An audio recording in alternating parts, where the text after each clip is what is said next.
দেখো, প্রথম কথা, বিদ্যুৎজন সম্পর্কে আমার একেবারে আস্থা নেই। কারণ যারা বিদ্যুৎজন, সত্যিকারে যারা বিদ্যুৎজন, তারা সবাই চুপ করে আছে। মানে এটা একটা বিশ্রী ব্যাপার, তারা চুপ করে আছে। দু একজন ছাত্রদের অনুরোধে দু একজন হয়তো পথে নামছে, কিন্তু একেবারে চুপ করে আছে।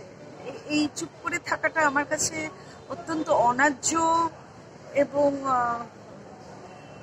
মানে কন্টেম্পোরারিটির অভাব। মানে one has to go to the flow of the society. তো সোসাইটি কি হচ্ছে না হচ্ছে কেউ তাদের কোনো পাত্তাই না দিয়ে তারা নিজেদের কাজ করে যাচ্ছে।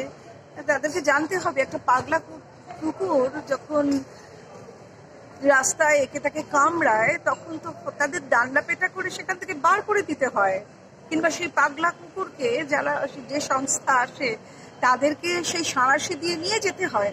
তারপর তারা বুঝবে সেই পাগলা কুকুরের সাথে কি করবে। এবং পাগলা কুকুরের রাজত্বে তো বাস করা যায় না, এটা পাগলা কুকুরের রাজত্ব হয়ে গেছে, তাই না?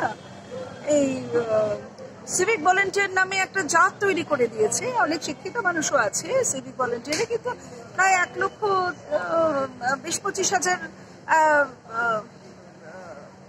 সিভিক ভলেন্টিয়ার্স তারা কি করছে? তারা তো হাত পেতে পেতে লরি থেকে টাকা নেয় এবং প্রশাসনের অন্যান্য লোকেদের যেখানে আছে তাদের দিয়ে দেয়, তাদেরকে ভাগ বাটোয়ারা করতে সাহায্য করে। কি করছে সিভিক ভলেন্টিয়ার্সরা?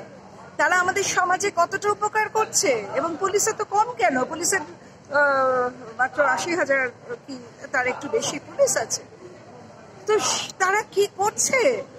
এত এত যে পুলিশের চাকরি পড়ে রয়েছে তাদেরকে দেয়া হচ্ছে না কেন? কারণ এই ভলেন্টিয়ার, সিভিক ভলেন্টিয়ার্সরা হচ্ছে ভোট ব্যাংক।